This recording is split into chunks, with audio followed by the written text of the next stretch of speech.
नमस्कार, मैं हूँ राकेश मिश्रा और आप देख रहे हैं छत्तीसगढ़ तक। आज हमारे साथ छत्तीसगढ़ जनता कांग्रेस के प्रदेश अध्यक्ष अमित जोगी जी हैं। उनसे हम लोग चर्चा करेंगे कि इस चुनाव में क्या देखा उन्होंने, किस तरह का माहौल था, किस पार्टी का इस बार माहौल दिखा है और जनता कांग्रेस के आगे की रणनीति क्या होगी आगे आने वाले चुनावों में। भैया, अभी लोकसभा चुनाव हुए हैं, चुनाव चल भी रहा है, क्या लगता है किसकी सरकार दिख रहा है आपको? देखिए, जिस प्रकार छत्तीसगढ़ में मतदान हुआ और विशेषकर तीसरे चरण का जो मतदान हुआ, कोरबा लोकसभा के लिए, बिलासपुर लोकसभा के लिए, जांजगीर चांपा के लिए, सरगुजा के लिए, रायपुर बिलासपुर के लिए, ये 7 लोकसभाओं के लिए जो मतदान हुआ उसमें जहाँ तक दोनों दलों के द्वारा प्रचार किया जा रहा था, विधानसभा की अपेक्षा प्रचार में इस बार दोनों ही राष्ट्रीय दल मुझे इतने सक्रिय नहीं दिखे। उनके बड़े नेता जरूर सभा करते रहे पर ग्राउंड में ज़्यादा उनकी सक्रियता नहीं दिखी। उसके बावजूद बहुत बड़ी तादाद में लोगों ने स्वस्फूर्त आकर अपने मताधिकार का प्रयोग किया है। तो पहले जो अनुमान थे कि मुश्किल से इतनी गर्मी में 60-65% भी चुनाव का प्रतिशत रहेगा, मतदान का प्रतिशत रहेगा, वो इतना बढ़ गया है कि अब मुझे लगता है कि किसी भी नतीजे पे पहुंचना आसान नहीं है। अब केवल कयास ही लगाए जा सकते हैं कि क्या ये सरकार के पक्ष में वोट था, क्या ये सरकार के विपक्ष में वोट था। जो देश में अप्रत्याशित ध्रुवीकरण हो रहा है, धर्म के आधार पर हो रहा है, जाति के आधार पर हो रहा है, क्या ये उसका परिणाम है? तो इस चुनाव में कई फैक्टर्स हैं देखने के लिए, पर कौन सा फैक्टर काम कर रहा है, किस कारण लोग जा रहे हैं वोटिंग बूथ में इतनी गर्मी में और वोट डाले हैं, ये तो जनता और उनके जो ईवीएम है उसके बीच ही का रहस्य है।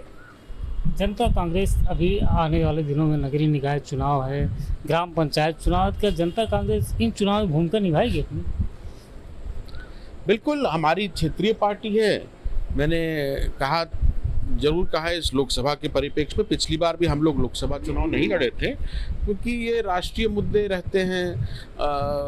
राष्ट्रीय पार्टियों को ही लोग इसमें उनको ज़्यादा प्रेफरेंस देते हैं। पर जहाँ तक पंचायती राज के चुनाव हैं, जहाँ तक नगरीय निकाय के चुनाव हैं, वहाँ पे हम लोग जरूर चुनाव लड़ेंगे। एक बयान आपका काफ़ी समय चर्चा में है कि 1 साल बाद अमित जोगी के नए अवतार में देखेंगे, क्या जनता कांग्रेस में रहेंगे या किसी राष्ट्रीय दल में जाएंगे? देखिए, अभी तो मैं आत्मचिंतन, आत्मविश्लेषण कर रहा हूँ, परिवार के साथ समय बिता रहा हूँ। अभी गर्मी का समय है तो हम लोग अपने गांव में आ गए हैं, यहाँ पे अपने लोगों से मिल रहे हैं। राजनीति से मैं अभी अपने आप को बहुत दूर रखना चाहता हूँ। क्या माना जाए, अभी फिर 6 महीना आप अज्ञातवास में चले जाएंगे क्या? नहीं, चुनाव तो देखिए मुझे लगता है अब सरकार कब घोषणा करती है। पंचायती राज चुनाव में उसमें तो हमारी पार्टी लड़ेगी ही, तब कैंडिडेट्स के लिए जाना पड़ेगा प्रचार में। नगरीय निकाय के चुनाव होंगे तब भी हम लोगों को निकलना तो पड़ेगा। पर अभी जो समय है, मुझे लगा लगभग 1 साल का समय मिल जाएगा कि मैं आत्मचिंतन, आत्मविश्लेषण करूं। और अभी मेरे पिताजी की जो ये पुस्तक है, उन्होंने अपनी आत्मकथा लिखी थी, वो आपको दिखा भी दूंगा। ये है उनकी पुस्तक। तो इसका मैं उन्होंने इसे हिंदी में लिखा था। कोरोना काल में उनके जो सचिव थे वो हिंदी में ज़्यादा परिपक्व थे, तो उन्होंने हिंदी में डिक्टेशन दिया और ये किताब उनके कोरोना काल के 40 दिन के भीतर उन्होंने अपनी ये पूरी जीवन की जो कथा है वो इस किताब में लिखी। मैं इसका अंग्रेजी अनुवाद भी कर रहा हूँ इस समय, और भी कुछ जो लेखन चिंतन के काम हैं वो कर रहा हूँ, कुछ समय अपने आप को और अपने परिवार को दे रहा हूँ। आगामी चुनाव में क्या जोगी परिवार फिर से एक बार मैदान में रहेगा? देखिए, जोगी परिवार का जो इस क्षेत्र से रिश्ता है, छत्तीसगढ़ की धरती से जो रिश्ता है, गौरेला पेंड्रा मरवाही जिले से जो रिश्ता है, वो कभी राजनीति वाला रिश्ता नहीं रहा है। कहीं राजनीति से बहुत गहरा रिश्ता, ये एक पारिवारिक रिश्ता रहा है। अमित जोगी इस क्षेत्र के लिए, इस प्रदेश के लिए नेता नहीं है, वो एक बेटा है, और बेटे के नाते मैं हमेशा यहाँ लोगों की सेवा करता रहा।